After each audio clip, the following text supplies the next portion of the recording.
What is good? Welcome back to the football show powered by Profit X. Had a great weekend of football. Kicked up on the Thursday. Dolphins giving the Bills a little more than expected, 31-21 there. So that was a little bit of a surprise. Tua with a late interception, although that game was actually pretty entertaining.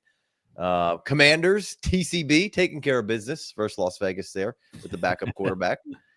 41-24. Seattle stifles New Orleans 44-13. That one just special teams got on New Orleans early. And when you got a team with a defense like Seattle has at home and a team like New Orleans, who's, I think they're plucky, but they're not great. And when that starts happening early, good luck. So that was 44-13. Shout out Torrey Horton. Another good performance. What does plucky mean? Feisty. Okay. I thought you making up words over here on me. I just need to stay up to date with the cool kids. Yeah. Minnesota versus Cincy, battle of the backup quarterbacks. Wentz and the Vikes cruise, mainly the Vikings defense there for the most part. But forward passes were going well for Minnesota this week, at least half decent. Bucks survive a late scare on a blocked field goal, puts the Jets up. Then Baker charges back late, game-winning field goal. Egbuka really with some good performance there late, helping them boys get down the field. Bucks outlast Jets 29-27. And then last night we had Kansas City on the road getting right versus the G-Men. I think that was pretty much the expected outcome for the most part. Kansas City 22-9 New York. Big Co, how you doing? Oh man, doing good. Great to be back week 3 here. Last week I was out my 22nd annual golf trip with my pops. So get up in the mountains of North Carolina. Zero service, right? So I'm just trying to figure out what's going on with these games. Yeah. Zero service. So yeah. coming back a couple day trip, the 4 or 5 day trip there. So coming back, trying to catch up from week 2, and then all of a sudden week 3 is on top of me. But whenever it's NFL season, I'm always good, right? Yeah. Big D, what's up? Moggs, what's up, dude? Appreciate you guys joining us early and often here. But yeah, we had Kansas City last night. Like I said, take care of New York. One thing that stood out, I mean, for the fantasy purposes of things was, you had Tyrone. They were saying you were going to get more Scatterboo. You had Tyrone Tracy early and often after saying they wanted to get Scatterboo more involved. And then the Scatterboo truthers get a light shined upon them of, a Tracy injury where as soon as he goes down, he's pointing to his shoulder and you're like, oh, that's not good. Something's not right. Coach, yeah. Something's not right here. Yeah, so, Tracy looked good before he went down, obviously. Mm-hmm. I mean, of course, the Giants would be better if they had both of their. Tracy can be good and Scatterbo can be good. Both things can happen at the same time. Right. But yes, they probably had plans to put Scatterbo in some on the second or third drive, but Tracy was dominating and looking fine. Of course, we thought Chiefs were going to start 0-3, right? Not everybody thought, even if the officials had to step in, right? Nobody wants the NFL does not want the Chiefs to go 0-3, but I expected the Giants to be able to get more than 3 field goals. I texted you. I made it right past halftime. If something would have been wonky in this score, like it was after week 1 when I went to sleep early for the Bills Ravens, and I woke up and I was like, oh my God, I got to watch this condensed game real quick. I would have watched it, but 22-9, Chiefs win. But there was a deep shot to Nabers and he could have done a little bit more to get back to that ball, right? Mm-hmm. It was intercepted. And at first, I mean, Wilson kind of underthrew it for sure. But, even the announcers were like, well, you can't blame Wilson on this one. It's one-on-one coverage, and you got to give your guy a chance. Yes, I feel like it was underthrown, but at the same time, there was I think minimal effort right there at the point of attack, right? That's where you got to go fight. If anything, fight back. It's towards it was at 30 seconds to go in the first half, so it really didn't matter. But just as far as Nabers knocking down the interception and not letting them get an interception, I don't think it really matters. But the Chiefs defense doing what they're supposed to do. And even the announcers made a good, they did a good job showing the bracket coverage and, 2 or 3 different guys on top of Nabers playing. This guy's got him tight. This guy's got him over the top. And this got him, ball you man in basketball. This guy's in between Nabers and the quarterback. So they basically had him surrounded. and they did a good job of showing that and why he didn't have any targets up to that point. Like when you get your target in the end zone, you gotta attack it, right? And it's easy for me to cherry pick that sitting on my couch at home watching the game, and Nabers is the one out there running around with no targets for the first half. But like, come on, man, that was up there for you, and at least you play that a little bit better. I've seen you catch harder passes, right? I've seen you make harder. I've seen you make harder plays than that. For sure. Yeah. No, I mean, Chiefs come out victorious in this one. They as you know, each week we're counting down when Rashee Rice can get back. Xavier Worthy returned to practice. He might get back. I'm interested to see this Chiefs offense at full go here. Maybe we get a little Jalen Royal spotting this next week, but Tyquan Thornton has been nice for them, so I'll be interested to see what his rotation is kind of coming back when they're at kind of full strength here. But Pacheco kind of got going and looked okay at spots, further down the line in this game, and they've got to get a run game reestablished here for Kansas City. I think is the biggest takeaway through 3 weeks for them, because Mahomes is Mahomes, the defense is the defense. They're going to be in pretty much every single game down to the wire, and as they complete, the Voltron keeps getting closer and closer to completion. You better get them while you can, because I think this Chiefs team is going to get hot and bothered here, relatively soon. So how much longer do you think you got Russell Wilson in here? Well, I think Rashee Rice could be the running game when he gets back, right? That's sure. Rashee Rice going to be the running game. But it's funny. Like last time I talked to you, Russell Wilson stunk and had no need to be on an NFL field. And then last week he comes out with the best career game, just looking like old school Dan Marino, just chucking the ball all over the place, hitting Wan'Dale Robinson for 40-yard seam passes. Just incredible. Yeah. Well, now we know maybe that's more of a Dallas thing than a Great point. Great producer Alex is shaking his head and going thumbs down over there. I was going to wait till we got to the Giants, Dallas, to jump on the Dallas defense and start beating them up. But yes, that definitely. And what did we think was going to happen to Russell Wilson when the Chiefs are 0-2 and they need a win, right? Mm-hmm. If there was any team this week that was going to clamp down and give the other team fits, it was going to be the Chiefs defense, because they're 0-2. Nobody fights harder than an 0-2 team if you have aspirations for the playoffs.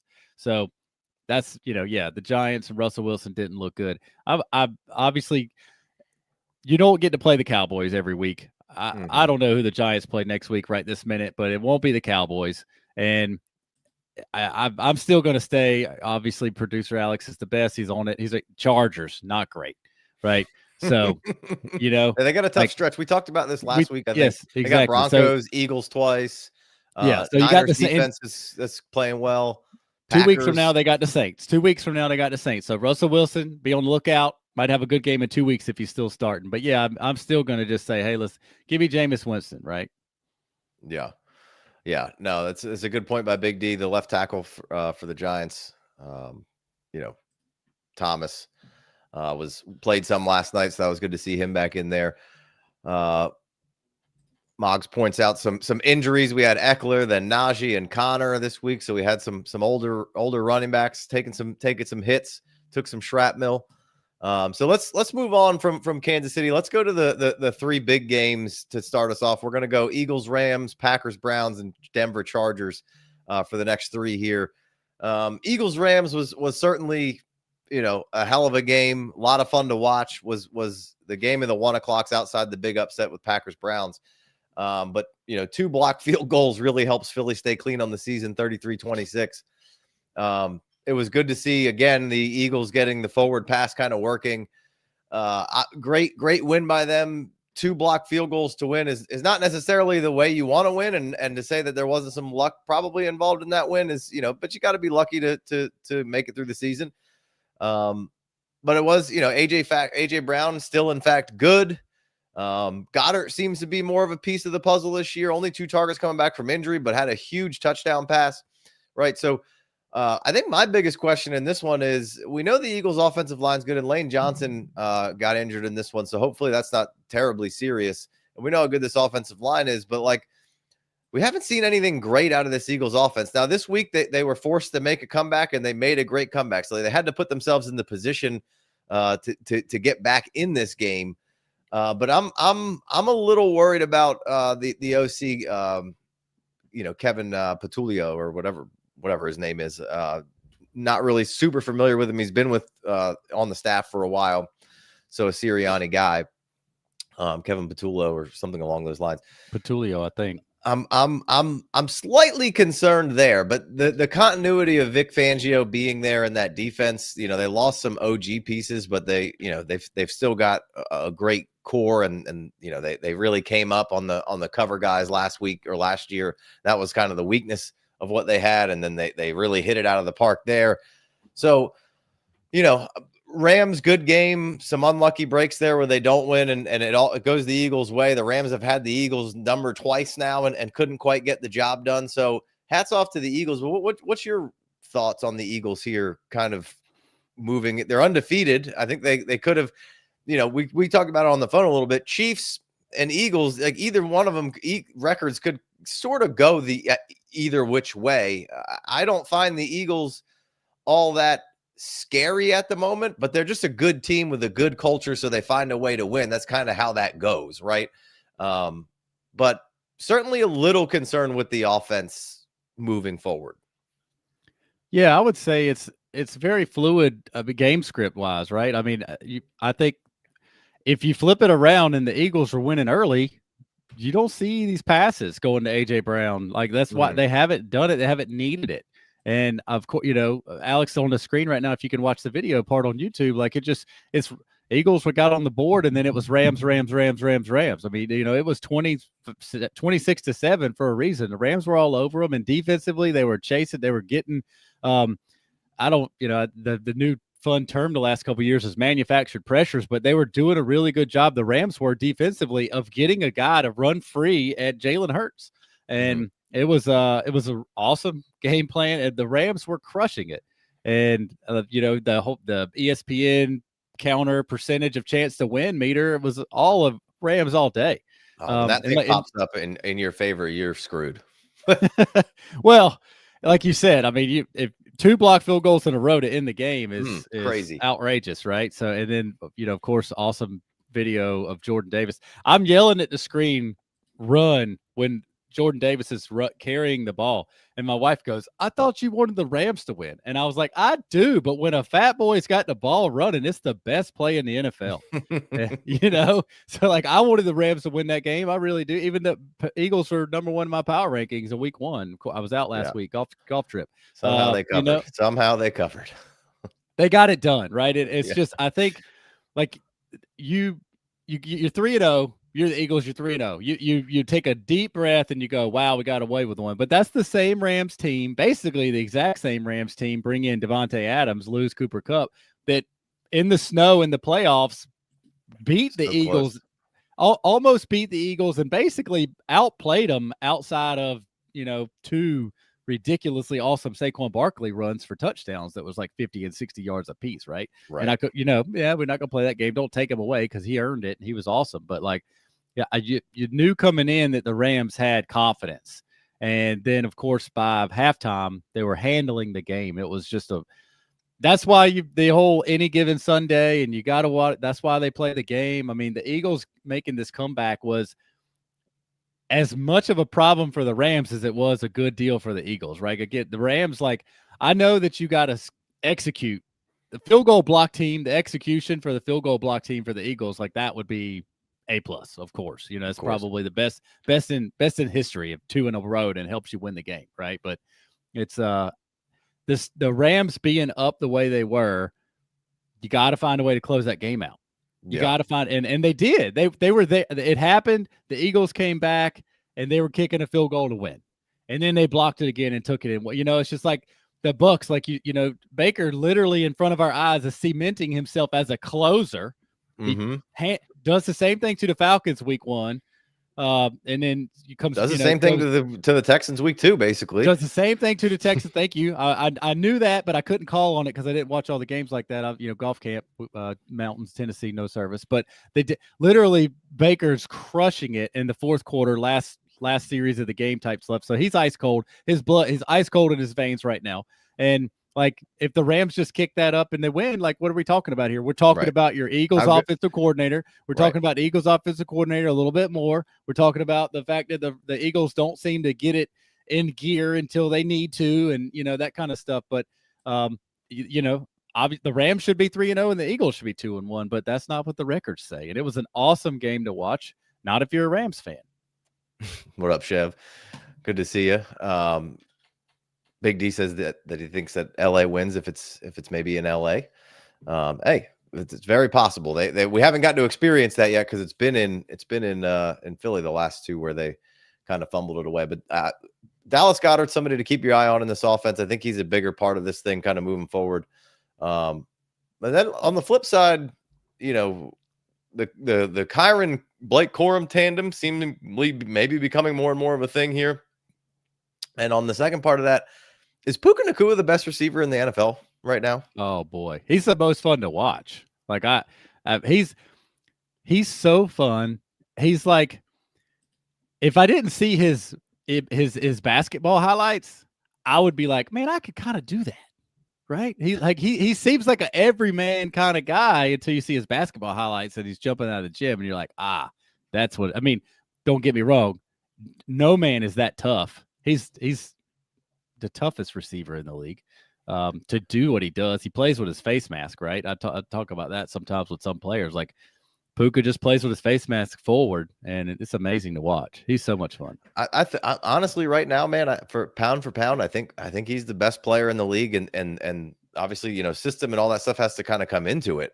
I like that. I just feel like, obviously now you have Devontae Adams on the other side. He's had Cooper Kupp on the other side of his whole career, but he's so good. He's so fun to watch. He's such a big part of their offense. He gives them, like you said, plays with his face mask. He just gives them that toughness and, like the end around play last week. And, he's just, I don't know, man. Like there's obviously Chase and Jefferson are always touted as the best receivers. And of course, for good reason. I'm just saying right now, play wise with their team, he feels like the best, most important piece of wide receiver in the league.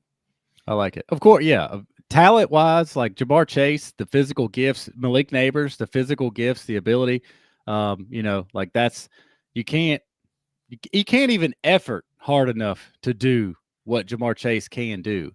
But I think effort and I think there's a lot of something to like grit factor. Like there's a lot to that as far as like catching those balls short and knowing you're about to get smacked and actually catching them and doing it often and doing it all the time. And then of course we see him drag his toes when he needs to and make acrobatic catches. Like he has physical gifts for sure, but like there's a lot of players that are, physically gifted, but they don't want that much contact week in, week out. Right. Like they're not looking for that.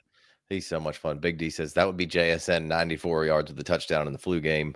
Sat out the fourth quarter. I mean, JSN is very good. Him and Sammy D. A lot of love for Sammy D from JSN. JSN just got a flu game in. Is that what just happened? Oh yeah.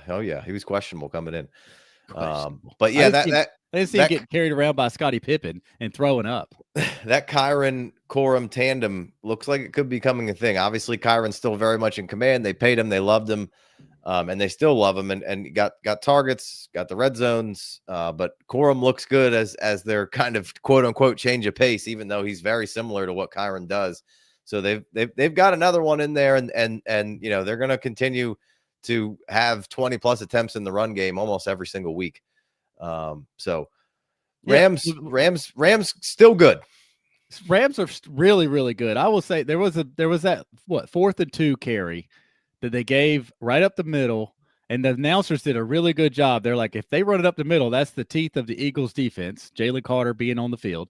And then after the carry goes bad, they're like, you know what? That's behind the backup guard. It's like, for everything that McVay is, like, that's a mistake, right? If you're going for it on 4th and 2, like, you got to not run it straight up the middle behind your backup guard. Right? Like, that's just, you're asking, you could do a little better than that. All right, let's go to the upset of the week here. We got Browns over Packers. Absolute dogfight brought to you by Dude Wipes. Over there, the terrible brown uniforms. They were sponsored by Dude Wipes. 13-10 Browns, though. This was a great defensive battle here. With the Browns defense has been phenomenal all year. Obviously, the Packers defense has been good. Shev's not on this one, so shout out to Edrin Cooper for Green Bay. They found a gem there. And Carson Schlesinger for Cleveland also this year in the draft, or maybe it was I think it was this year. Last year.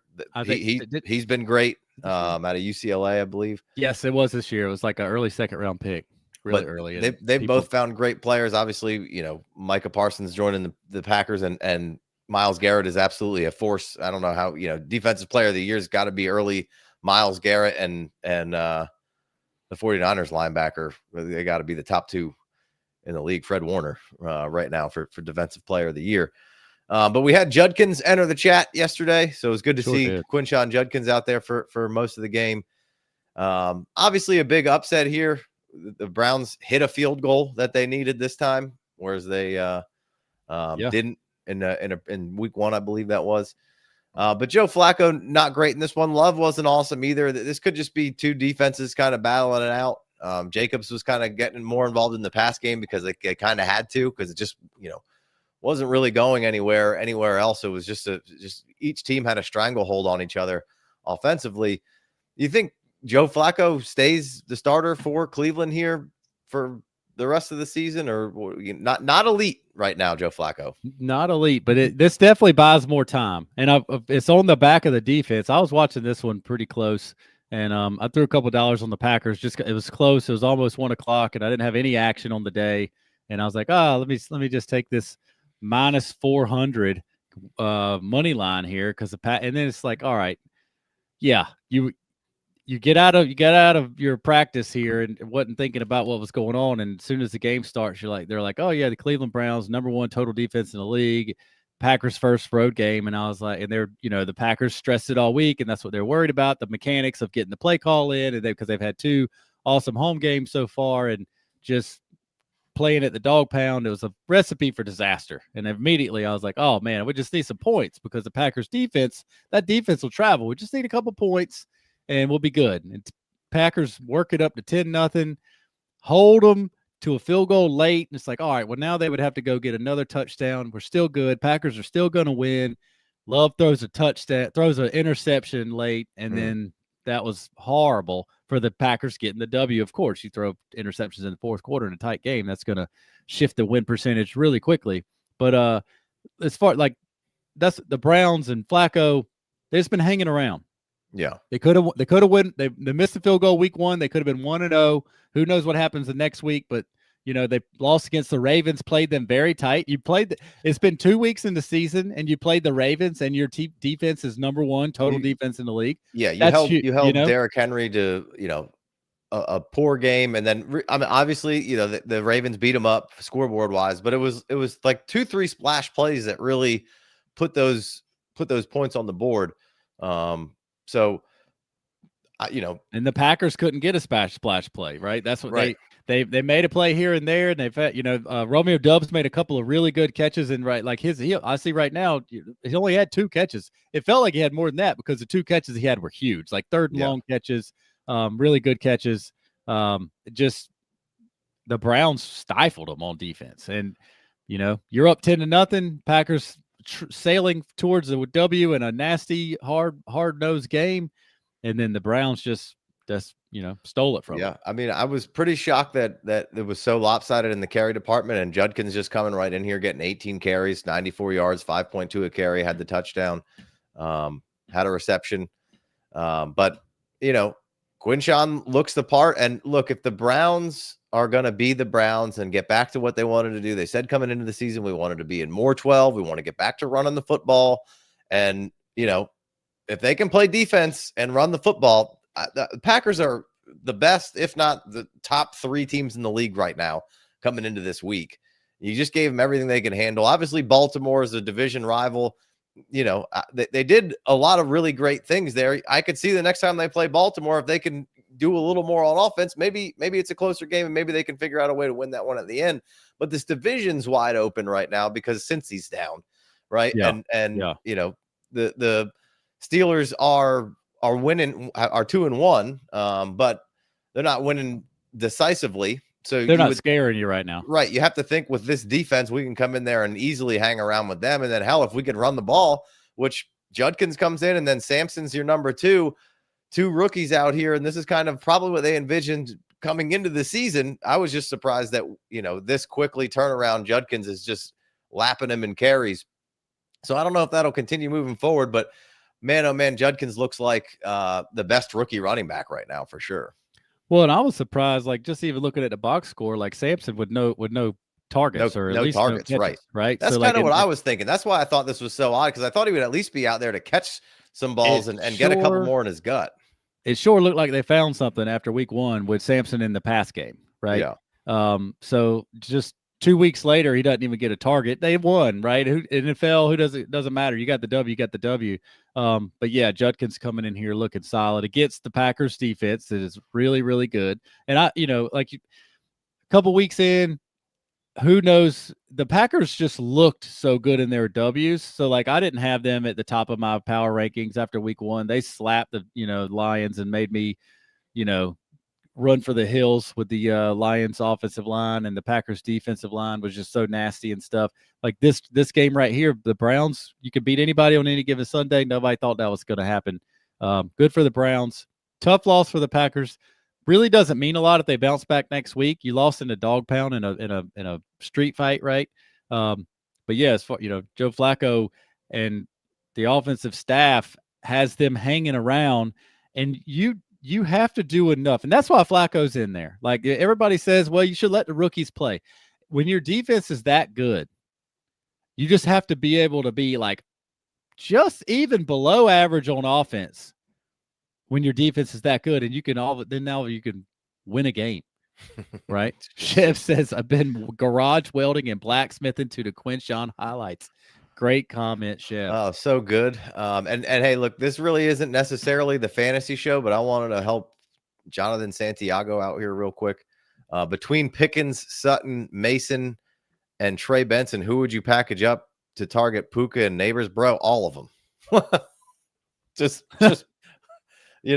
like whatever it takes. Those are 2 high-end assets that are first-round draft picks. Like Sutton's great, but older. Pickens, I want to do a segment of like people I might be divorcing, and right now we just have to be separated. I think I might be divorcing George Pickens a little bit. Like I don't know. It doesn't feel great right now. I would gladly send any of those players, if not all of them, to go get Puka and Nabers. And maybe you don't need to do it right away, but Pickens, Sutton, and Jordan Mason. Here you go. Yeah, I like that. I would go for Puka right now first. I really would. I assume that's a redraft question. It could be a dynasty question. That's a good point. I'm always thinking dynasty. So yeah, people are trading in redraft right now. So I would you could capitalize on the Trey Benson and James Conner injury. But yeah, I would definitely get Puka if it's redrafted. If it's dynasty, you can flip a coin. Puka's getting the ball consistently. Like there's no this is part of what we were talking about with the Puka being the best receiver is because of where he is and how he plays. I don't think there's like a deep fit. Defense been trying to stop him for 3 years. Yeah. Right. And now you got Devontae on the other side. The run game's always, even if the run game isn't completely working, they never abandon it. Like you always go to the box score and there's 20 rushing attempts. Yeah. Almost every time. Yeah, exactly. Good point. I mean, they're going to run their offense. And now I think it's understated. Hey, Cooper Kupp won the Triple Crown, right? He deserves all of his accolades. But like as a pure wide receiver and what the defense has to do against Devontae Adams, it's just easier for. I mean, it's just easier for Puka. Like you can't triple team Puka. Not with Devontae Adams on the field. Right. So Chef says it feels awful. Gotten 9 targets twice. The best we've gotten is 5 for 68. He's talking about George Pickens there. That's kind of what I mean. It just doesn't seem like it's really it's all going to come. Yeah, Like, I think he's a all good right. player. I think he's a good player. Well, I don't don't think sign I don't don't sign think the I'm. divorce papers yet, Casey. Don't sign the divorce papers yet. I'm Just just saying. separate a That's little. what I'm saying. And we're in separation phase. We're going to go live apart for a little while, and we'll see. Well, maybe you could go see the counselor because I mean it's still his third game with a new quarterback on a new team. We say that, well, not we, man. It's like it's a thing in the NFL. Like when a wide receiver changes teams in free agency, it usually doesn't go right automatically right away, et cetera, et cetera. Like and then early in the game, CD goes down, so now you got a role change for Pickens in the game, and we're just like you don't have a week of practice to say CD's out. It's not like he hurt his ankle at the end of the game last week, and now we came in. It was the first early in the game this week. So I would definitely, obviously you're not benching Pickens if you got him on your team anyway. It's just he got you 20 points last week. He got you 20 points yesterday in PPR. So hopefully CeeDee Lamb's is fine, but I imagine CeeDee Lamb's about to miss a couple of weeks at a minimum. Yeah, that didn't look good. Pickens He said he felt all right, so we'll see. He might miss a game or two. All right, let's go to I think this was probably the biggest game of the week because it was division battle, because the Chargers have been through a bunch of division games already. Broncos Chargers. Chargers come out victorious in this one. Stay clean on the season, 3-0, 23-20. Chargers, and all three wins coming in division, right? They beat the Chiefs week 1, beat the Raiders week 2, beat the Broncos week 3. That's huge to be that's massive. Through the 3-0. preseason of the first thing and be 3-0 and clean. And by the way, your quarterback looks like the best quarterback in the league. Yeah. That's just, you can't understate how awesome that is. You lose, a right tackle who's one of the best in the league to start the season. You shuffle the line around a little bit. Unfortunately, you lose Najee in this one, which looks like a season ender, and he was looking pretty decent to start this game and maybe trying to get back in to, kind of what you envisioned this thing being as you were moving forward. Now, Chev brought up a good point in the last time we did this of saying, hey, well, the only thing you worry about is the Chargers didn't have a run game. It looked a little better in this one. This Broncos defense still hasn't shown up to the level that we thought it would be. Obviously, they brought in Hufanga and Greenlaw. Hufanga's playing. Greenlaw still hasn't been on the field. Greenlaw gets on the field for these guys. He's an absolute game changer. We haven't quite seen that yet. Still a very good unit, but again, in division, for the Chargers to come in here, Herbert make some just crazy highlight plays, and the one big highlight play being the touchdown pass to, I believe it was Keenan Allen there. Just looked crazy awesome. He threw for 300 yards, had a pick in this one. But Hampton kind of got going a little bit late, and not that they really had any other options to go with. So we'll see how that kind of gets juggled around here now that Harris is out. Does Rocket Sanders get in the mix? Did they get another running back in the mix here, or is it all the Omarion Hampton show here, like we kind of thought and saw? Maybe a little bit more like week 1. So interesting there. But one of my other questions that I've kind of been kicking, like when Bo Nix has been good, solid, and Drake May has been good and solid, but when do we, and Jaden, same, like all three of those guys seem to be like not quite on the level of where we thought they might be coming into this year. And it's easy to say the sophomore slump and stuff like that, but and we sit here and crush Caleb Williams for not performing up to the standard that we want him to perform to. Is there any concern about Bo Nix running this offense right now? And not like anything like, oh my God, he stinks and is he the guy? Obviously he's the guy, but like I've talked about it a few times now. Those guys all had some equity built up. How long does that equity last where you don't start criticizing those guys a little bit?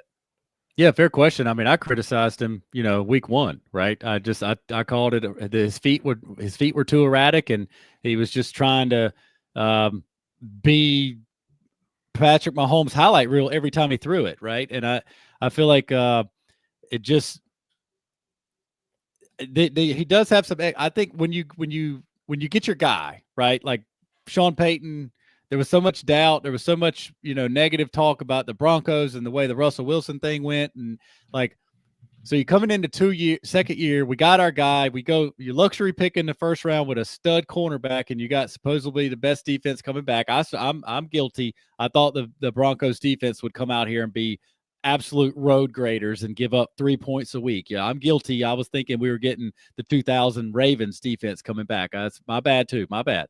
But like I feel like then you go get your RJ Harvey and your the wide receiver, the early third round wide receiver pick, and so Pat Bryant, right? And then you almost just like there's no training wheels, and it's all gas, no brakes, right? We're just ready. The Broncos are going to come out here and they're going to score 31 points a game. Their defense is going to give up 3. They're going to go undefeated, right? That's literally, I was like, that was my over the win-loss total pick for the year. And they are, and they're plenty of fine. We don't need to be panicking, but this is exactly what you just said, Casey. This is, hey, pump the brakes. What's going on here? What do we need to simplify it again? Do we need to dumb it back down? Because everything, the second half, the second half of the season last year, it was Bo Nix was quarterback 6, in fantasy points, and the second half, the Broncos got hot and they did what they did, and then we have the offseason, they had the weapons, and they signed the defense. They signed all the defensive players from the Niners, and it's just like, all right, well now we're about to be just absolutely smacking people. And don't get me wrong, this football game was like a game of run. It was like an NBA game, right? It was a game of runs that the Chargers got going. Broncos come back and score 17 in a row, and then somehow the Chargers win the game, right? It was an awesome game to watch, but like I get it. I get what you're saying. Justin Herbert's that somehow. Right, exactly. Well, we talk about it with how the Packers lost, and you talk about that's why the NFL is the best, right? Yeah. That's when the guy on the witching hour for the red zone, right? He's like, this is when losses become wins and wins become losses. It's like, it's such a corny saying, but golly, it's accurate, right? So if Justin Herbert won the game with a ridiculous throw, and I saw somebody put on Twitter last night, like 5 humans on the planet can make that play, and it's true, right? And so yes, you got to give your hats off to the Chargers. They got the defense, they got the quarterback. First round running back looks a little better this week than he did like first 2 weeks, and they got weapons. But like the Broncos, the pass game, the Broncos had the game nice this week. Yes, yeah, exactly. Oh, getting some catches to Hampton in fantasy is fantastic. So good, and it stresses the defense out too. You throw it to a 220-pound man over here on the side in the flats, and you got Ladd McConkey running around, and obviously and Keenan Allen and Quentin Johnston's good again, right? So they got a lot, and Justin Herbert can make all the throws. It just your argument is there. Like the Broncos and Bo Nix, they need to slow it down. And this is the first week Cortland Sutton did anything, but like they need to go back and do they need to go back into the whiteboard and say, all right, how do we make this simple again? Because we might have got a little bit ahead of ourselves, a little over our skis, pushed a little bit too much gas pedal, and we need to be in the middle somewhere. Yeah, and shout out to Swerve. He is a Brown. You're right. Haskins would be the other guy, and I don't know who else they would. If Idell's still on the team, I don't know. I talked about that last week with Chev a little bit. Maybe it was on the Wednesday show too. Just like I just felt like maybe they need to go back a little bit because we're not seeing the volume for the running back checkdowns right now. There's no. Well, that's what we were hanging our hat on for this running back crew. And it just seems like maybe they're making it a little more difficult than it needs to be right now in Denver for the offense. And maybe you should go back to some maybe checking it down and a couple of easier things. It was nice to see Cortland Sutton get going, but they don't seem to really be getting 2 wide receivers going at the same time in any one game. And I would, obviously I want to see more Harvey, only 2 carries for Harvey to 11 carries for J.K. Dobbins. But Dobbins is doing a good job. Couldn't have been more wrong about, the Dobbins signing in the offseason of not really affecting Harvey all that much. And it certainly has affected Harvey. And they got a veteran in there who's playing really well. And somebody, Moogs, he just said, I don't know, Harvey might not be the guy who's losing touches to third string Beatty too. He didn't lose any touches to Beatty in this game. Beatty's not even on this sheet here.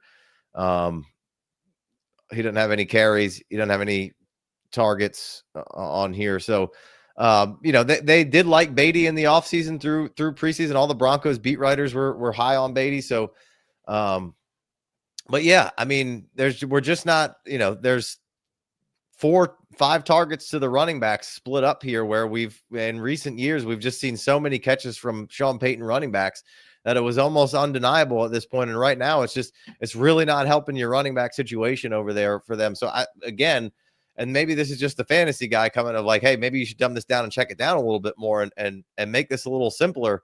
But it does seem like the Broncos offense just isn't quite there yet. And, the defense is maybe not quite as good as we thought it might be, and still very good. Look, that's a great call out about the running back targets. Because I just said it. I literally just said it with the Omarion Hampton part. The stress that it puts on the defense with Hampton getting the ball in the flats, obviously, is a 220-pound, tackle breaker. But check down has a negative connotation, Yeah. Tom Brady made it famous, right? But it's almost like there's the tactical check down that we're used to seeing. Just made that up. Tactical check down sounds pretty decent. That's what we're used to seeing from Sean Payton, right? And it's not, the play didn't work, check it down. That's the check down. The play didn't work, check it down. And Tom Brady made the check down like, I didn't throw an interception, I didn't throw an incompletion, we got 5 yards instead of it, right? Like that's fine. That's an offensive weapon in itself. But what Sean Payton has been able to give us with his checkdowns were like play calls, right? It looked like a check down.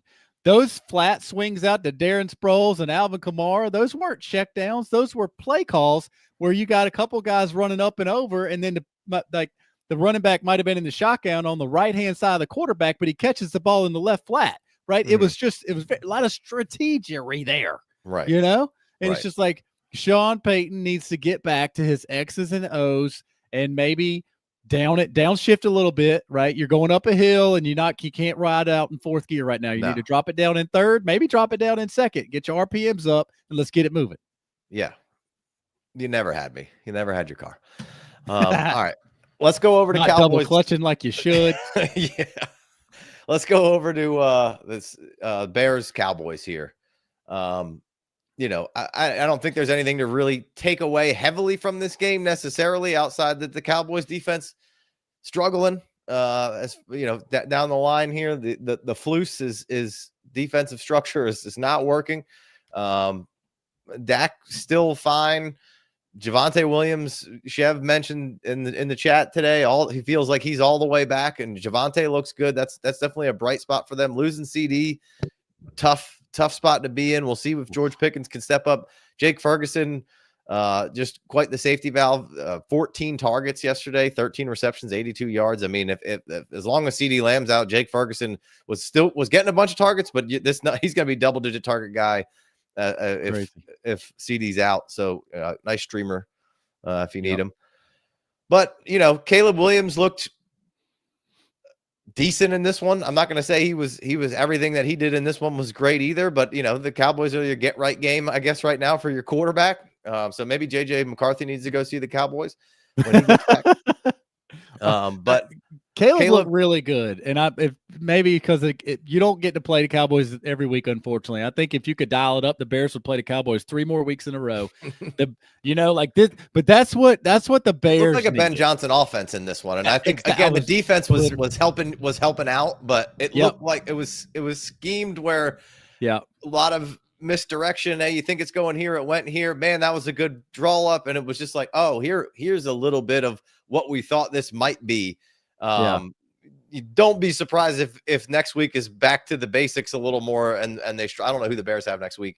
I'll investigate. But I brought it up with the first year Pickens 3 weeks for first 3 games with Pickens and Dak. Here we are. This is the Bears' third real game, right? They tried to play one good preseason game, and for 2 drives in the preseason they look good, and if 2 drives in another preseason they didn't look good. And all we hear coming out of the Bears is details. And then, of course, last week, the sky's falling. Nothing can go right. And they're 0-2. And if this is the Cowboys get-right game, that's what the Bears needed to have happen, right? If they couldn't have had it, but especially they got crushed last week by the Lions, and you got some good stuff to say about that. But, this is exactly what the Bears needed to have happen at the right time. How many times do we see teams that are struggling play? I mean, there's not not every team in the NFL is going to be great, and not every team in the NFL is going to be bad. There are a lot of average. That's kind of, it's the parity in this league is undefeated, right? But it's just so many times you don't get that crisp against, even when it's a good bounce back game. You're usually talking about like, oh, well, Matt Ryan had a bad game when Matt Ryan and Julio Jones needed a bounce back game, right? We're talking about the Caleb Williams project here, where, like you said, and a lot of unnecessary hate, and things didn't look good, and things looked horrible against the Lions, but this is what they needed to do, and they did it. And they did it at home and against the Cowboys.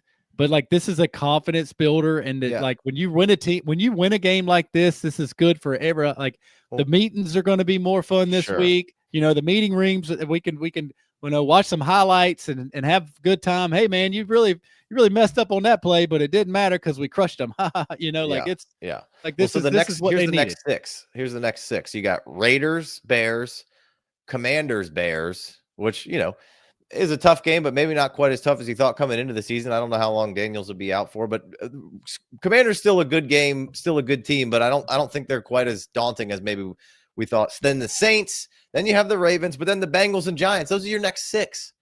Mm-hmm. Like, you got Raiders, Commanders, Saints, Bengals, Giants, and Ravens, man. That's not the worst. And you just got a nice little confidence booster.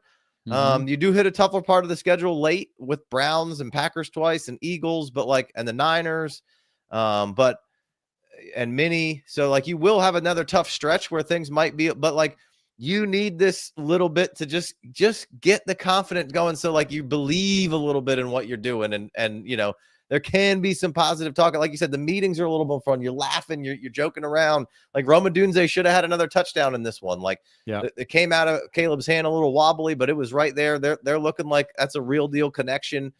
Roma Dunze seems to be an every week must start. We got a little Luther Burden sighting this week. That was good to see. They got him involved. And just, I think we need this defense to come back, but they've been missing their best corner for all year, right? They've been missing some other pieces on defense throughout. Sewell's been filling in, playing some good linebacker here and there. They haven't even really got Loveland going necessarily here. You saw DJ Moore get involved, but it's Roma Dunze, and obviously the flea flicker play to Luther Burden put him really high on the stat sheet here. Sure. But it was good to see, they got him involved in a couple other plays, so it was good to see him on the field. What they're building offensively, they just got to get over some bumps and hiccups and make sure Caleb can do the little silly things. The awesome things are already there for Caleb. Like, the scrambling ability is insane. Like, it sounds ridiculous, but that play that Herbert made, Caleb can make those plays. Yeah. It's good call. And it just, we haven't, and I don't know if Caleb will be good or not, but like, that's in the realm of possibilities of what Caleb can do to right now. It's just like, we're really caught up in the 4 plays a game that he's like, what the hell were you doing there? So we don't get to celebrate the fun stuff that he's been doing, because you're like, God, because you just hit the layup. But here we have a little bit more like, okay, this was all right. Again, Russell Wilson just had a career game against the team. So that's true, is what it is. True. The escapability, like, in a game where he was winning from the pocket, there was still there was this one play where there was a free runner coming, and it was coming to his to his left shoulder, and he sees it, and maybe it was coming right at maybe he was looking left and it was coming in his right shoulder, but he was like, the escapability is so good, right? Yeah. And it's not just, he does have just straight up scrambling ability, but this is like a NFL defensive guy running at you free. He looked like the opposite of Jared Goff, right? Yeah. He didn't look like opposite Jared Goff, Lamar Jackson, but very fluid in his movements, very confident in his ability to run around and get out of that spot instead of like, Peyton Manning ducking and not getting hit. Right. Nothing wrong with that. But like, it can be so good. We need, like you said, at the Raiders is a sneaky tougher. Sure, the Raiders defense, it's not super easy, but it's not like, oh my God, we got right. the Eagles. Yeah, we're not at the Eagles. Exactly. Yeah, exactly. Exactly. In 2 weeks, they're home against the Saints. If they could flip that and have the home against the Saints next week, that would really be 2 weeks That'd be in nice. a row. That'd be nice. Confidence booster. But it's not. Yes. It's not the absolute. It's not an absolute killer to have the Raiders next week. Necessary. It's not. It's like you said. It's not like one of the best. It's not like you're seeing the Chargers or the Eagles or Packers right now. Not a top tier team. Not a top tier team. But they do have some defensive linemen that'll get off you. Yeah. All right. Let's play a bill real quick. We got Profit X, America's #1 sports prediction market. It's a peer-to-peer sports prediction market where players play against each other instead of a sports book versus the house. You'll almost always get the best price on any spread, money line, total, or player prop since you're playing against other people rather than the book. Looks and feels just like a sports book, but with way better odds. The chat right now has been really digesting this Mark Andrews total receptions over under 3.5 for this Ravens game tonight on Profit X. We got Ravens Lions, which we'll probably end with a little preview on that one. What do you think here? Tesla. Well, I see a Mark Andrews over 1.5. Over 3.5. Oh, is that under him? Okay. Yeah. I got you. That was somebody's above him. All right. So Mark Andrews 3.5. Man, I'm definitely not touching the over. No, you like the under there? I mean, the under is plus money. So plus 111 means you bet 100, we win 111. I don't think betting $100 on a player's reception total in one game is a good idea, but some people 10. might have more money. 10. Yeah, exactly. 10 to win 11. Tesla over 1.5. That could be fun. It could happen. That's something fun to pull for. Yeah. So some options over here. Make sure if you haven't checked it out, you go check it out, download it, put in promo code FFD, help your boys out, and appreciate ProfitX for sponsoring the show. You could use that website to make your skate. Like if you need Mark Andrews to get 10 points tonight, right? To win your fantasy matchup, you could bet the under. And that way, maybe, obviously, he could catch one pass for 18 yards for a touchdown, right? You're pulling for him to do well, but if he doesn't, you win $11, right? You could use that to have a good time. Let's jump in. We're gonna go through a couple other games real quick. We got Falcons Panthers. This was a weird one. This felt like, and Zach in our FFD chat kind of came right out and said, was this a look ahead for the Falcons, thinking that they were just going to roll over the Panthers? And then they did. Michael Penix was awful. The Falcons were just awful. Everything was just bad in this game. Don't really know what happened. I don't think the Panthers were particularly awesome. I didn't watch it and go, oh my God, the Panthers are all the way back. But maybe this is what the Panthers needed as again, the get right, get back. Now we got some confidence too. I think Bryce played good on the comeback for the Arizona game. Bryce had a rough week 1. Had a nice comeback in that Arizona game, just couldn't get it done. Now they get over the hump in a divisional opponent with Atlanta. Atlanta's played really well on defense last week and ran the shit out of the ball really, really well. And this week they come in here and just, 30-0 and just, was just, they couldn't do anything right. It was just one of those games where you're just like, come on. And everything just looked wrong and off. Yeah. I mean, just Bijan, you mentioned it like Bijan averaging 5.5 yards a carry this game. You're like, oh, that could have been, you just imagined that it was going to be way better than that. And what 5.5 yards a carry in an NFL game is really, really good. And they got 0 points. The Panthers had not looked good. Bryce Young threw it for 121 yards, man. That's what, dude. I don't know what the Panthers did not look good in the first 2 games. The Falcons looked okay. They had a good second half in the Cardinals game. The Packers should have been 2-0. Baker got them right. The Packers had every chance to win that game against the Bucs week 1. I mean, the Falcons. The Falcons had every chance to win that game week 1. They basically won it, and then Baker goes and takes it back from them. Yeah. But they're on the road. They're 1-1 on the road in division at the Panthers. And this is literally laying the egg, the proverbial laying the egg. This is uncalled for. I don't know what happened. Yeah. They didn't show up. Like sometimes teams don't get off the bus. Yeah, that was weird. We lost our Penix over 212 bet, but we did win our Kyle Pitts over 37.5 at 39. So we just got over the hump on that one. Well, even like the Trevor Etienne muffs the punt and they give you the ball and you're at the 30. Yeah. Like if you're playing horrible, you should have 3 points. Yeah. You would have thought with this win total that your Panthers really helped your fantasy day, but nobody really did. Tet's awesome. Made a good catch in this game. Tet's, you got a stud with Tet. We can lock that in. JT Sanders had a good week last week. Was having on his way to maybe having another decent week. Went out with an ankle injury. Jalen Coker, we talked about it with Alex before we started. He's rising up the depth chart without playing, so that's always positive. You got to be excited to get him back. I think he's going to be a big piece for them. Chuba didn't really do a whole lot in this one. Rico got the touchdown I believe that was near the end of the game there. But yeah, just an ugly game here. We can keep it moving. We don't have to spend a whole lot of time. I don't have any big takeaways from that game, so I don't really want to spend a whole lot of time on it. I think Penix will be just fine. Falcons got to circle the wagons and figure out. I mean, I might have to go back. I might have to go back and watch this game by itself and just be like, what happened? The sleeper put out an update, and it was hilarious. It just said like Kirk Cousins Penix benched. In for Penix, and it just said bad. Parentheses bad, like BAD bad, like he played so bad like that. So just that was funny troll from my sleeper on the Falcons, but like I got to go back and see at least a little something, being not watching 7 games at one time to be like, why did you play so bad, Atlanta? And did Penix really get benched for being bad, or was the whole team and they just were like, well, get Kirk in there. We don't want Penix to get hurt, right?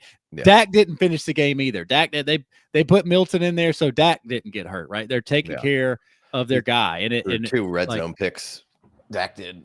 And all right, let's keep it moving. Let's go Colts Titans. Don't want to spend a whole lot of time on this one either. Like, Cam Ward is what Cam Ward is. The Titans are what the Titans are. Nobody's upset about Cam Ward at all. But Daniel Jones just continues to do his thing, passes for another 228 and a touchdown, stays clean on the interception turnover rate. JT is just putting on a clinic right now as, the best running back in football this year. He looks awesome. They're giving him the opportunities. He had an insane touchdown run in this one. And then again, 4 targets and 3 receptions for Jonathan Taylor.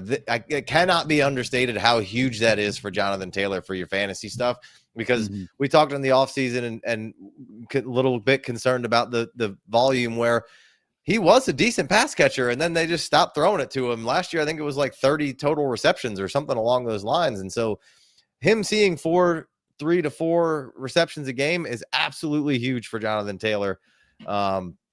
Pittman had a nice game. Alec Pierce had a decent game.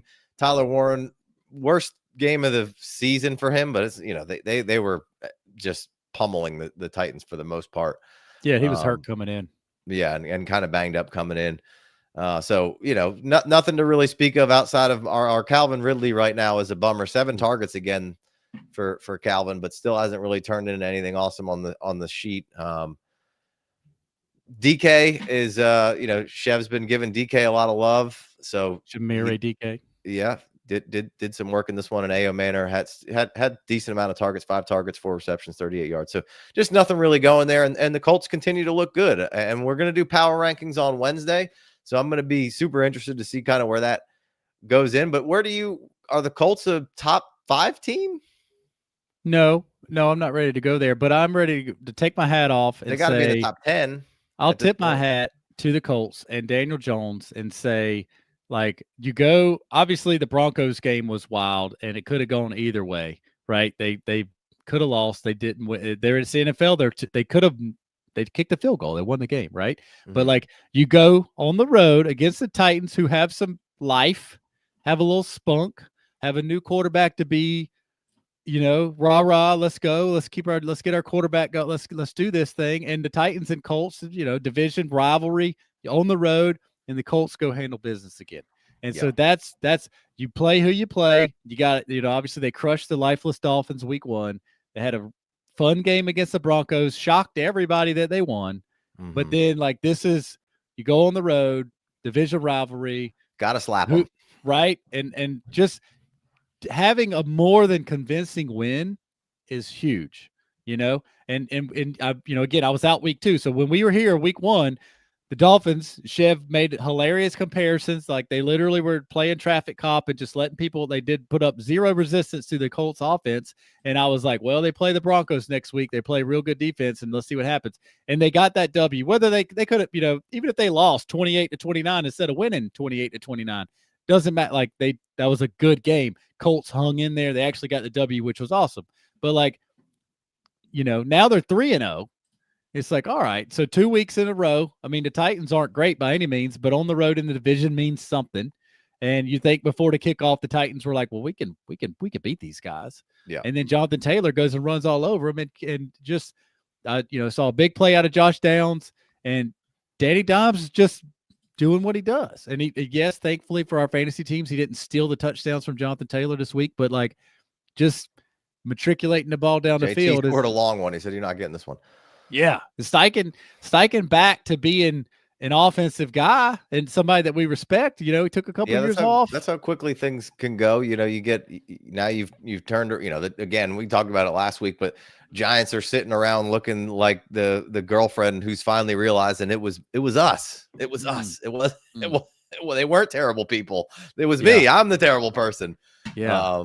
So Saquon and Daniel Jones weren't terrible. And right, we're looking at Dayball right now, like we were looking at Steichen the last year and a half. Like Dayball, everything Dayball does just kind of pisses me off right now. I'm just like, shut the fuck up. Like you're just, what are you doing right now? If Dayball gets fired, he's going to go be an offensive coordinator and be great again. And be really good. Absolutely. It'd be really good. Salah's right there right now doing that for San Fran. McDaniel's going to be on a one-way flight back over to San Fran, looking good as you know what I mean? Yeah. So all right, let's go over to Texans Jags. Texans 0-3. They cannot get out of their way and get a dub here.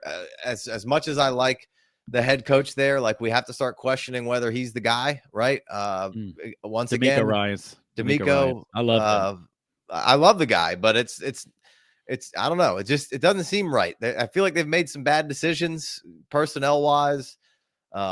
Defense is solid, but the offense isn't, it feels like they were like, oh, look, we got CJ Stroud. And then they were like, you know what? He doesn't need any help on the offensive line. We're good. We're just going to let, I think it was Amina Kimes tweet of this yesterday or today of basically being like kind of the Raiders and Texas, like all these teams that just kind of foregoed, like, hey, we need to fix our offensive line. We're just going to go get these other toys.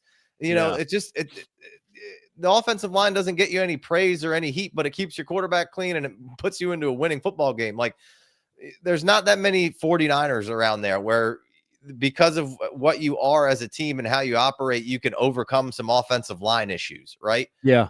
Yeah. They did attack the wide, they brought in the weapons, not the offensive linemen. Right. They brought in Higgins and Noel, and where are they? And they brought in Christian Kirk. It's like, all right, they brought in the weapons. Kirk got hurt, missed the first 2 weeks. Sure. Like that's the NFL, that happens. And they brought in Chubb to try to have any kind of semblance of a running game. Joe Mixon got hurt. Can't really help they've been a little unlucky. But well, this is from my thing. Like this was the train wreck that I couldn't. Some of the other games I didn't really know as much about at the end because I just couldn't take my eyes off of this train wreck. One of the cool things about a good game is like this was about the team that wanted it the most. And I'm watching this and I'm like, this is about the team that kind of doesn't want it the least. Like it just, I wasn't sure which team cared to even try to win this game. Like it was so ugly at the end, basically on both sides of the ball. With Jacksonville Jags, the receivers are doing Trevor Lawrence no favors, and it's just like the offensive line has Stroud shell shocked. And give the Jags their due because they signed Josh Allen, Hines Allen. They signed, they gave him the money. They put another first round pick beside him. Like they got pass rush for a reason because they also brought in a little bit of offensive line help. Wasn't anything sexy, but a couple of parts and pieces on the O line. So, it's a bad recipe with, for the Texans O line, Stroud, just not getting it, making it happen right now. And then the Jags getting pressure on him and, but at the same time, like, of course, the Jags completely forget to play defense. And then Nico Collins has a massive touchdown. Mm-hmm. But then at the end of the game, Nico Collins has the ball and he just drops and they just a fumble. So like again, this is every single game. This is why if you're like gambling, you pull your hair out with the NFL and it's so much fun. But like the Texans were going to win this game. Alex has it up on the screen right here. Like they're marching down the field, but then Nico drops it and the Jags get it and go down and score and win, right? So it's just like the Texans could have been up 17-10 or 13-10 and put the Jags under pressure, but then you have this massive fumble. Your best player fumbles it, and then the other team's going the other way with momentum now, right? At home, you know, so just another game in the and another division game, right? So, familiar foes. And, somebody asked about Woody Marks in the chat earlier. Like I said it last week. I'm going to say it again this week. Like Woody Marks has to be on the field more for them. He's explosive. He's been decent in pass blocking. I don't know what his grade would be, but just from the outside looking in of watching him picking up blitzers and stuff like that, like Nick Chubb is fine. And I think Nick Chubb should be, have a role. But, and we're not going to judge everything off of yards per carry, but better yards per carry than Chubb in this one on 3 less attempts, obviously. But and we all know how good the pass catching is from Woody Marks. Never been a calling card for Chubb. Chubb had 3 receptions on 4 targets here, but Woody Marks an excellent pass catcher. So I just don't think there's any reason to not bring Marks in. And again, I started in the beginning of the season, like this coordinator comes from New England and has some New England background. Like you need to use Woody Marks like you were using all of the check down backs that Tom Brady had. James White. Supplement. There's more in that run of backs, the Danny Woodheads and the James Whites and the drawing a blank on the other guy's name right now, but you got to use him to supplement some pressure relief on here to just get a quick game going. Also, I think Christian, I was joking with Chev texting back and forth last week of like Christian McCaffrey or Christian Kirk being back should be big for the Texans. And, he didn't convert on a lot of them, but 8 targets in this game. They need a professional wide receiver to be able to move the chains. And he is that. He's coming back off the hamstring. And he hasn't been the healthiest guy throughout his career, but Higgins and Noel you got to put them on a milk carton right now because they're not anywhere to be found. Like unless it's a return game. Jalen Noel's making plays in the return game, so it's like, all right, well, let me manufacture touches for that guy then, because every time when Jalen Noel touches the ball, good things happen. It's just not. It's only been punt returns and kickoff returns. But yeah, I agree. Like, and the Woody Marks thing goes with Christian Kirk, and he's a rookie. You might need to get a couple of game days, and then hey, this is the lessons we learned, right? This happened on this play, so you need to be here instead of here. Like, well, let's give Woody Marks a minute. But yes, obviously Nick Chubb's the consummate pro, but and the way maybe he'll be back, but maybe the oddest injury of the whole season. I know nothing about what's wrong with Joe Mixon.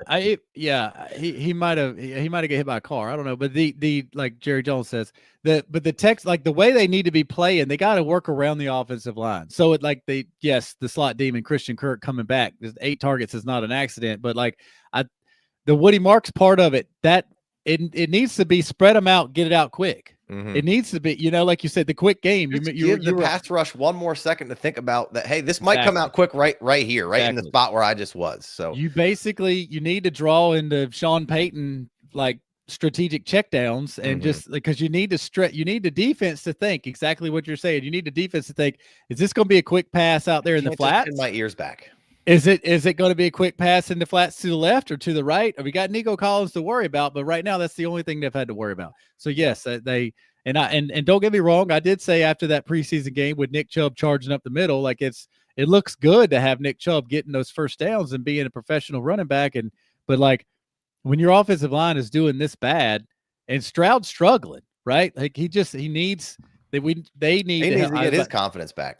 They need to help him out. And if that's not going to be a power play action game, you're not just changing your offense and without, so like they got to figure something out. And if Woody Marks and Christian Kirk can help, by God, give them a call. Please. And real quick on the Jag side, we had some questions about BTJ and what to do, what's wrong with BTJ. And, I want to just make it kind of like he's got 6 drops on the season. Is Trevor Lawrence playing the best football ever? No. Are him and Liam Cohen the marriage that's going to move this Jags team forward? I don't know. It doesn't seem like they're necessarily vibing the best ever either. And Leon and Cohen may be coordinator face. The Jags are 2-1. There you go. I don't know how good they are. I think like you said, I think they're just an average team right now, but they're going through some changes. They're trying to change culturally. They coach changed. There's big changes going all over the place. Lawrence is learning new stuff. I think Lawrence is a fine quarterback. I think, again, not generational by any means, but fine. ET's been decent. Tootin's, looks fine. But BTJ is not bad because of Trevor Lawrence right now. BTJ is bad because of BTJ. And he's not being helped by Trevor Lawrence necessarily to prop him up, but he's had plenty of targets. Maybe this wrist injury is more something, because yesterday I saw him kind of think about which arm he was reaching up to kind of help somebody up. The game before that, he didn't look like he even wanted to be there. He dropped a touchdown in that one. He dropped a first down in this one. Looked like he was in the wrong spot on another one. So I'm not really sure what's going on with BTJ. Still a good player, but Parker Washington seeing 11 targets here. That's kind of interesting. Brenton Strange seems good. And then on the flip side of that is, like, we have the whole Travis Hunter thing. Week 8 offensive targets, played 10% of defensive snaps. Week 2, 6 offensive targets, played 60% of defensive snaps. Week 3, 2 offensive targets, played 69 of defensive snaps. That's per Mike Clay. That was a tweet that I saw. So they need him on defense. He's good on defense. They have some other options on offense that they could use.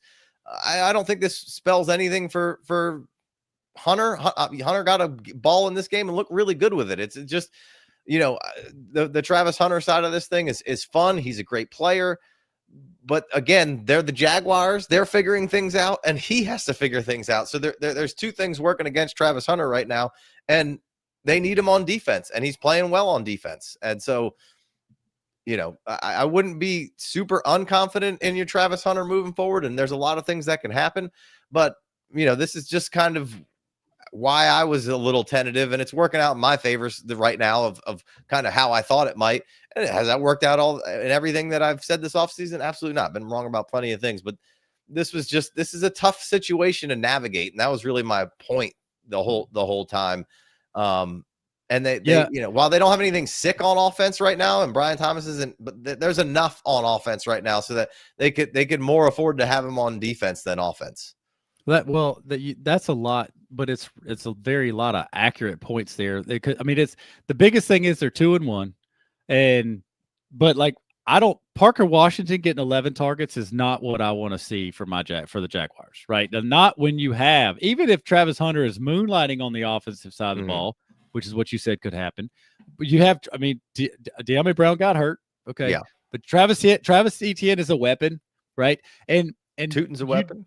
You said it differently just now because you were saying a lot, but I didn't see the play happen. But what you described to me on the phone this morning was Brian Thomas is on the ground and somebody's trying to help him up. And he really thought about which arm he was going to give for getting pulled up off the ground. So the wrist injury, that's obviously something, or he wouldn't have double checked, figured out, let me figure out which arm. And maybe I'm reading that wrong, but that's what it looked like to me. Okay. Well, again, so the Jaguars and Liam Cohen, so much going on. So the Travis Hunter experiment, the Travis Hunter project, and the amazing amount of draft capital that went into that, that could still pay off if he just plays defense, right? Mm-hmm. But everything you just said, boil it down into, if Travis Hunter went into, let's say the Niners, where Kyle Shanahan's been there for 5 years, and everything, and an established quarterback with that head coach and play caller, and everything was ironed out, ready to roll. And then we're going to bring Travis Hunter in here, and this is what we're going to do. You just put a nail on the head there, the head on the nail, whatever. Liam Cohen's got a lot to do, right? There's a lot going on. He's trying to fix the Jags. And this kind of goes back to what I was saying with the Bears and Ben Johnson and Caleb Williams and the offensive pieces. We as fantasy players have to sit back and relax on who's getting the ball from Caleb, because Ben Johnson's job is to fix Caleb Williams and make it an NFL offense and make it an NFL quarterback. Liam Cohen and the Jags, he's got to fix the Jags. They haven't been good since. They That was haven't my been point good coming since into this Fred season. Taylor, Yeah. right. Right. Like, I mean, they did have a Blake Bortles little Blake season. Bortles season with Fournette and, That was and Allen Robinson and Allen Robinson and Fournette and Blake Bortles made magic happen, and that was a Jalen great game Ramsey. in the playoff against the Steelers. Like, that was fun, but the next year it was gone. Yeah. They just got hot and they played it, and it was, like, they haven't been really good since Keenan McCardell and Fred Mark Taylor. Brunell and Mark Brunell, lefty, right? So, like, a man's got a lot on his plate. Fix the Jags. Fix the Jags. That's a tough ask, man. That's a lot going on. Fix the Jags. Fix Trevor Lawrence. Little institutional incompetency consistently. So, right. So having Travis Hunter show up in the stat sheet for our fantasy points every week right now, it's a tough ask for the Jags, and it's a tough ask for Trevor Lawrence. There's a lot of pressure. They're making commercials together, eating out of the same potato chip bag, riding on the golf cart together. Like the hands are bumping into each other. Maybe that's why BTJ is upset. He's like, what are you talking about? Like, what? Yeah. So, like, this couldn't have been a three-way commercial. Had to be y'all two. What's happening here? Like right now, if I got Travis Hunter on one of my teams, Travis Hunter's on my bench next week. Of course. Right. And I'm sure that's the week he's going to 8 for 217 touchdowns. Like, I get it. Like, you bench him. Like, I benched Cortland Sutton this week in a team that I really needed to win. Sure enough, they hit the same 4th and short play to Cortland Sutton that they didn't make the throw to him in week 1. He threw it to Marvin Mims. They had a big 4th down crossing route when they had to play action, and everybody thought they were going to run it, but they threw it to Cortland Sutton this week and hit it. And it's like, golly, of course he's going to do it on my bench. But anyway, Travis Hunter on your bench right now for fantasy doesn't feel great. Casey tried to warn you, and he can still pay off. It can be awesome, but like right now, that's why I wasn't talking about him to toot my own horn by any means. Because the next game we're going to talk about, I don't even know what to tell you. Steelers, Patriots. Obviously, worst call of the offseason right now was any Caleb Johnson talk, but we haven't even seen him yet. And Steelers survived going up to New England. 5 turnovers, I think, from the Patriots. Vrabel's got to be shitting.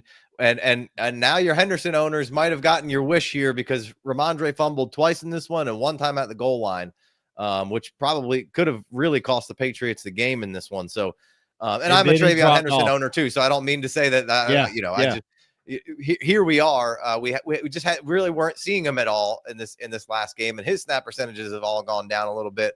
But he's somebody that they went way up after that fumble. Right. Did you see the So after there was a big difference there. Like at the post fumble usage for Travion Henderson was way up.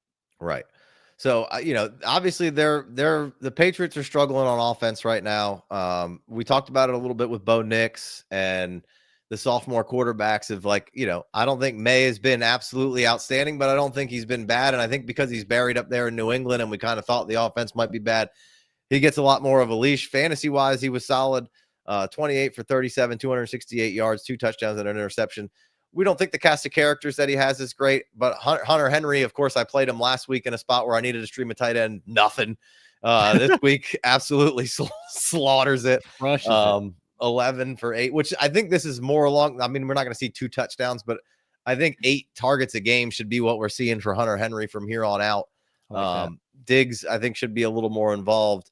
Our guy Butte, not quite. And I thought we'd get more run out of Douglas here, but this offense just doesn't. It just seems like it's a little clunky right now. They haven't quite figured out the flow of how things are going.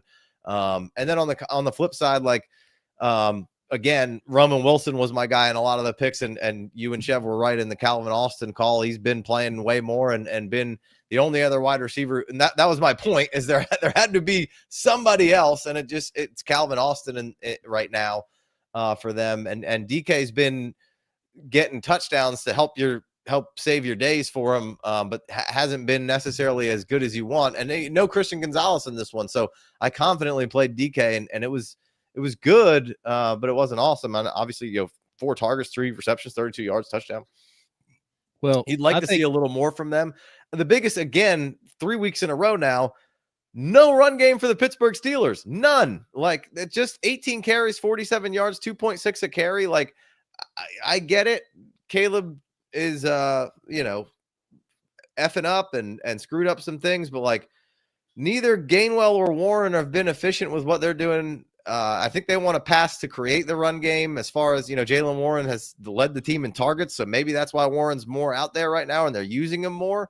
But at this point, I'm like, could we at least see if we gave Caleb Johnson 14 carries, what it might look like? Like, could we just like establish some physicality here of what, might kind of be? And I'm not saying Jaylen Warren has looked terrible when he runs the ball. I just don't know how good this offensive line is necessarily. I think Rodgers looks pretty good for the most part. Can't hate him too much, but I don't think Pittsburgh should have won this game. Well, that's what I've been thinking the whole time while you were talking. It's like the Patriots had 5 turnovers. The score was 14-14, right? It could have easily been the Patriots ball game with 5. And I mean, I think, maybe the 5th turnover came when it was 14-14, but it was, the Patriots couldn't get out of their own way, but still, like Drake May, the scrambles that he had were big. And like you said, that's kind of saving some fantasy points right there when he puts up 40 yards rushing.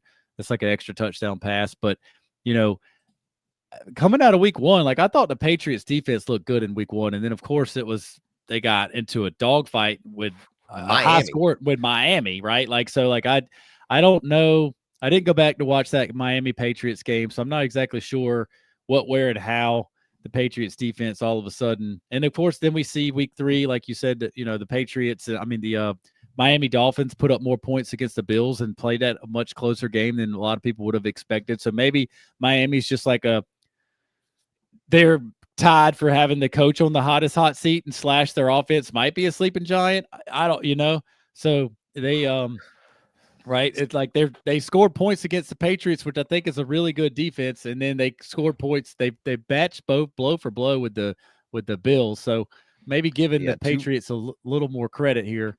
But sure. Two dumb turnovers in that Seahawks game that cost points for Steelers in that one too. So they obviously got beat up by Seahawks at home in week 2. But there was one that took took points off the board, turnover in the end zone, and then obviously the Caleb Johnson flub. There that gave them a free 6 there. So they've got a awful tough schedule here defensively coming up. They've got the Vikings next week, probably. Is this the Steelers? Yeah. Okay. Then they have the Browns. Then they have the Bengals, who are probably going to be Joe Burless. And they got nobody on defense. Right. And then you get Packers, Colts, Chargers. So we're about to figure out what the Steelers are made of here coming up, right? Good point. The Vikings defense is top 5 always because of the coordinator, and we just saw what the Browns are doing. Browns might be the best defense in the league. If I had to say, it would have been the Packers, but they 10-10 tie basically, right? Mm-hmm. So that's right. So like the Packers and they got to play Browns to get an off week with the Bengals. Let's see, like Bengals defense and Dallas defense are like the only off weeks in the league right now. Maybe you could say the Dolphins as well. So that's gonna be fun, man. And like you said, the Steelers being 2-1, like as a Steelers, if you're a Steelers fan, you just got to be like Rodgers doesn't look as old as he is. Certainly doesn't look washed. Right, he's making plays, and like. You also need to understand that he got there in June. Like, there's not a long list of continuity built up with anybody in that team and Rodgers and this offense. I think they're kind of figuring this offense as they're going here. It's not for sure. Well, that plays into Caleb Johnson too. That plays, right. Maybe the Steelers. People have been calling for Mike Tomlin for the last couple of years to just be like, hey, we can't play 3 yards in a cloud of dust. And it's like, well, that's kind of Caleb Johnson's game, and then he breaks one. It's like, well, why'd you draft him and tout him up like that? But yeah, you get a rookie, makes a bad play, you bench him, could be fine later on. But the Warren effect, like you said, you called it out with him getting the targets. It's just like that's the style of offense they're playing. And I said it after week 1, they got the W, and Caleb Johnson didn't really touch the ball. A tough game against the Vikings, and the Vikings are winning games, and they don't even know what's going on with their quarterback. Right. So like that's how good their defense is, and probably should have just kept Sam Darnold, but just like that's the Steelers being 2-1 right now in this stretch of games they got coming out. Like that's perfectly said. We're about to find out what's going on with the Steelers, and if Rodgers just could get them through here, 2-3, if they can be 3-3 or 4-3 or 3-4. They just keep close to They can be a 500. game, right? A game above or below, like just right around 5, or a game or above or below. That's a win for Pittsburgh right now. So yeah, for sure. All right, last game on the slate here, and then maybe we'll touch on your Lions before we get out of here. What you're expecting? Like I said, power rankings moved to the Wednesday show, and me and Chev are going to handle that. Have a good time about that. All right, Zona, Niners, down to the wire in this one. No matter kind of how Arizona is, they always seem to play the Niners tough for the most part. So Niners are coming in. Obviously, they get the dub. They go to 3-0. Cardinals go to 2-1. Mac Jones has a fairly gutsy performance here. There you go. Looked like he was a little banged up, and then had a great drive to get down into field goal range at the end of the game. After Arizona kind of, evened it back up a little bit, and then got a safety, which I thought the Niners should have maybe had a safety on a play in the end zone there. That was, it was questionable. But obviously I'm a San Fran fan, but I think the fact that they've come in here, they've won 2. This is their first home game. They've won 2 with Mac Jones. They've got a left guard that's come in as a rookie that replaced Ben Barch, who's played really well and got hurt in practice, so he wasn't even sure if he was going to play. So if they have figured out their 7th round, Connor Colby, I believe is his name. If they figured out Pooney and Colby on those guard situations in the 4th and 7th round, that's a huge win for San Francisco. Sure. Something to really keep your eye on there. Christian McCaffrey has been this whole offense for these first 3 weeks of just doing everything and being the guy. And you got to give Ricky Pearsall some love for being gutsy. And Kendrick Bourne has come in and made some big plays for them, signing him off the street. Mm-hmm. And so, just to get through these, and it wasn't the biggest gauntlet ever. No, Seattle week 1 was lucky to get them week 1. I think if they got him any other week, they probably would have beat, especially with Mac Jones. Seattle probably is all over them. But good win by San Fran. Doesn't matter how you get it right now. You just got to try to survive until you can maybe get the Avengers back together. So you should get Demarcus Robinson back next week. Hopefully you get your Jordan Watkins back next week. Maybe Cowan could come off IR. You could get some receiver depth back. Well, I don't know how long Kittle will be out for, but you should start to get a little healthier. Maybe you can see Malik Mustafa, but there's a lot of really good young players playing on this defense right now. Micah Williams looks awesome. Bosa potentially out for a minute here. Maybe not a torn ACL, but he's out. But Cardinals on the other side, I thought they played a solid ball game. You lost James Conner in this one, so wheels up Trey Benson. He had a nice run at the end of this game. That was really solid. Trey McBride had a touchdown.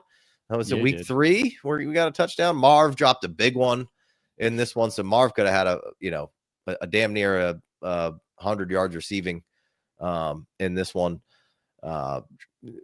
Pretty easy drop, and it could have been more after that. So if you're a Marv guy, don't be too discouraged right now. Had a good week 1, an okay week 2, and then week 3. So it's coming again. Because Malik Nabers has so much equity built up, we're okay with Malik Nabers having some down games, and the back half of his last year was just okay, but he still remains being the elite of the elite. But we're not okay with Marvin Harrison having not elite games consistently, and let's just give it some time. I'm not saying he's on Nabers level. Wrong call having him over Nabers necessarily, at least for the first. You could see how good Nabers is, but you can also see how good Marv is. It just, I'm not sounding any alarms on him. I think he's played really well to start the season. Big drop in this one. So what do you got from a non-Niners perspective here from the W to wrap this week 3 football show up? Yeah, I mean, if I wasn't as invested in Trey McBride as I am, I just don't like to watch the Cardinals play football. It's just it's just not fun to watch them. It's so frustrating. It's so ugly. And then Kyler will run around for a minute and it'll look awesome. I'm not a fan, but I love the filter to Trey McBride. So I'm eating it all up because I got a whole bunch of Trey McBride because of you and because I'm quick to seeing that situation. And I was like, oh, McBride is awesome. Casey was right. So I got a bunch of McBride and it's fantastic. But it's not fun watching them play. Now, that being said, they could easily be 3-0 and be like, all right, well, What is the problem, folks? You don't like Kyler Murray and Marvin Harrison? We're 3-0, right? So like it is what it is. But let me go to San Fran. The reason they're 3-0, 2 games without their starting quarterback have won. We talked about it in week 1. They had a great, just a gutsy knockdown, drag out division week 1, unfortunate situation against the Seahawks. Nobody wants to start their year against a division foe, much less the Seahawks. And they got them. Like you said, that was a good call just about the timing of the take out the quarterback injury, just catching the Seahawks in week 1 with a new quarterback and then be like, all right, where's, they're building that defense and it's week 1. Like, all right. We talked about it. You had Sam Darnold that was on your team. You kind of know what Sam Darnold is and how he's going to operate. And, that brings me to my point. The Niners, like, they won this game. They got, when they got Mac Jones on the team in free agency, I was like, what a good pickup. Did the other teams in the league with bad backup quarterbacks not see Mac Jones play for the Jags last year? Because everyone's just so convinced that he sucks that it's wild. So, like, when you said gutsy to start your rant there, I was like, that's a great call. Like, Mac Jones is a football player. He went to the playoffs as a rookie with the Patriots, and then the Patriots had a damn defensive coordinator be his offensive coordinator, right? So, we can't forget about that. I got reminded about that, and I told you, like, Mac Jones was really good as a rookie, and then Bill Belichick goes completely scatterbrained and makes Matt Patricia, the pencil-holding defensive coordinator, his offensive coordinator. And then he's like, oh, well, you know what? That didn't go good. We'll just we'll have 2 offensive coordinators. Like, what? But, like, dude, the Niners crushed it as an organization, bringing in Mac Jones. And I said it before the season. We made a Dynasty show about it. It's like, I'm getting Mac Jones on all my Superflex deep Dynasty benches because he can play. And if something happens to Purdy, he can play. Of course, I didn't think Purdy was going to get hurt in week 1, and I sure don't want him to. But that's 2 W's with a backup quarterback. One of them in a real, obviously, they could have lost. Missing, like, pretty much, you're missing half the offense. Yeah, you're just missing a lot of parts and pieces that make things a little harder on everything. Yes. And then, to not have Kittle is just insane right now. I forgot about that. Find me a team in the last couple of years that's had more injuries than the Niners. And, like, I don't know if they got bad air in the facility or what's going on over there, but it's crazy. They might have a little mold in the air ducts, but but they did it 2 years ago. They picked up Sam Darnold. They didn't need him because Purdy stayed healthy, but that was the offseason coming in when Purdy was coming back from his arm falling off. So they didn't know that Purdy was going to be fine / great / let's pay him $100 million. But they picked up Sam Darnold to just in case, and they didn't need him. Purdy was fine. But then Sam Darnold goes and there's like, all right, well, I'm gonna get a chance to play with the Vikings over here, and trading in the same coaching tree like you talked about, going to the Vikings with KOC and the Niners and all these guys mixing together. So Sam Darnold went over there and had a great season, got paid. Well, they replenished the cupboard with another good backup, not a great player, maybe, but gutsy gamer. And now they're 3-0. And if they were playing with, and I'm not going to shoot some strays at the old backups that they've had, Nick Mullins, I don't know if those guys have the Niners 3-0 right now. And of course, again, to say you got 9 out of 10 football games comes down to the last possession or 2. Well, Niners have a kicker that's making kicks. Last year, they lost like 5 games on great kicks. Point. Yeah. Great point. But again, like that, the Cardinals after that safety, they thought that you get a safety, you get the ball back, right? And at the end of the game, so I was like, okay, the Cardinals won, Niners tried, whatever. But and then they get a gutsy fourth quarter drive by Mac Jones, and they get the W. It's like they could have missed the kick. It's NFL. They could have missed the kick, but they didn't. They caught a nice little screen, sick little screen to Christian McCaffrey. Great screen. Great play call, Shanahan, and got him 20 yards closer for an easier kick.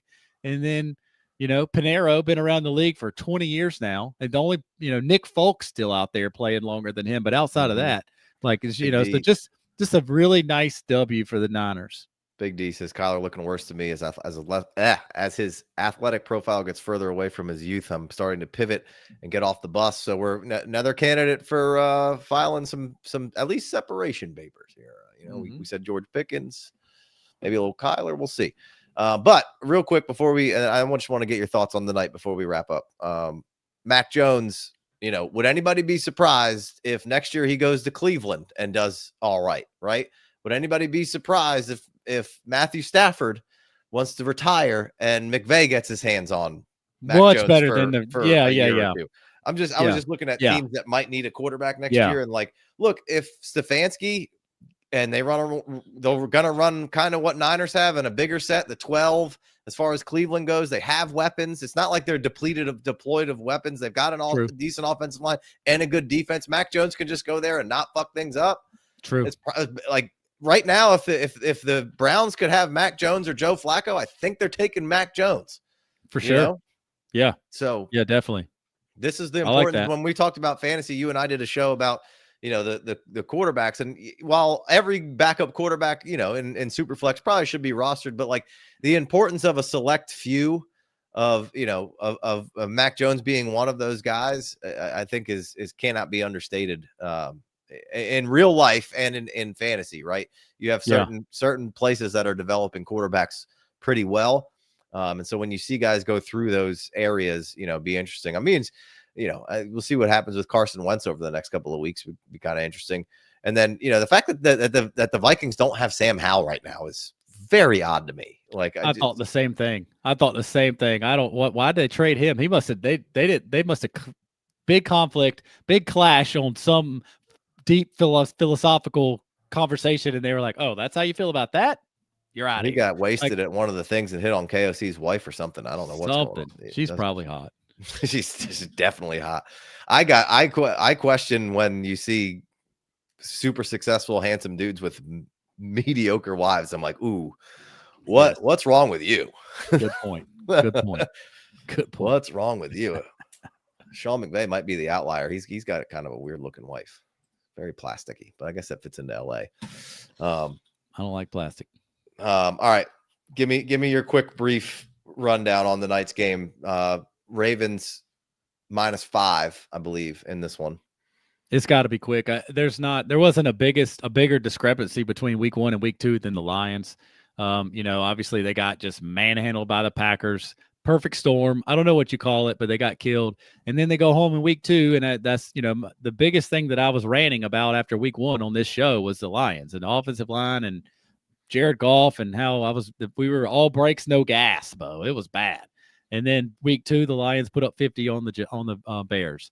And of course, I expect the Bears defense to be a little better than that.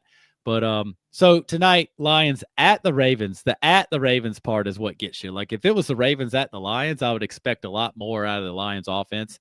Last year, right? Lions undefeated on the road. Of course, the Packers took care of that this year, week 1. But we're going at the Ravens, and this could go either way. Like I really want to see Jared Goff make some good throws up the middle, move some chains, don't get it behind and have to be there standing there at like 3rd and 13, right? So it just like I need to see the Lions do something on offense. I don't expect the Lions defense to look great tonight at the Ravens at home. I just don't want to have the Lions offense get embarrassed at the Ravens. They could. Just even if they get beat 30-20 and it's fine and just that's fine. Let's just live to play. Let's just not look bad tonight, right? They're not as good as they looked last week, but thankfully they're not as bad as they looked week 1, and that's how it should be. That's how it was supposed to be, but. We got some things. We got the get right game last week. Now basically all I'm saying is we don't need a get right game in week 4. Yeah. Right? Let's just not need another get right game. Let's go in here and look respectable. If we lose a good game, we lose a good game. I'm fine with that. Let's just not get slapped. Yeah. Austin, you missed it. We did talk some Caleb. Austin thinks he's breaking the curse of the Bears quarterback. Mid-looking shorties are more humble and less likely to con you out of money in a divorce. Best comment of the stream. Well done. Hey, thanks everybody for joining. Thanks everybody in the comment. Thanks for correcting some things in the comments, guys. We really appreciate it. Thanks. This was our best outcome. We had a decent amount of live viewers, so appreciate everybody that's tuned in.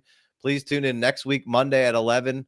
And then Wednesday at 9 p.m. Eastern, me and Chev will be on discussing power rankings, as well as, just some hot bucking, quick hitting topics as far as the NFL is concerned, maybe a little bit of look ahead. So excited about that. And make sure you're tuning into the gambling show. It wasn't live this week. It'll be live the rest of the year. They had a conflict of interest there. So, but the gambling show's got a lot of good stuff. Joseph's a really bright guy. And then Jeremiah and Chev, also smart in their own rights, but Joseph has got some very, very interesting, unique takes on things that not a lot of other people have, and some really, really good data and information. Smart guy. So if you're not doing everything he's saying, you should at least be absorbing some of the things that and kind of what's the theories that he's trying to apply. Of course, they're not going to hit all the time, and they're not always going to be where they are, but some really sharp things that you, and like, look, we did the P-Whopper stuff the last couple of weeks. Thornton's been hitting. Alec Pierce has been hitting. Trey Tucker's been hitting. So like the outlier guys right now that the P-Whopper's been telling us about, the Tuesday show, those guys have been slapping, man. And they've had those guys, like, it kind of shows you a couple different things, guys that you can stream and guys that you guys should be, confident or buying low on. And those kind of streamer guys have been good. The confidence buy low guys have been good. So make sure you're checking all that content out. Big Co, anything else? No, man. Go Lions. Go Lions. We'll see you guys next week. Peace. Peace.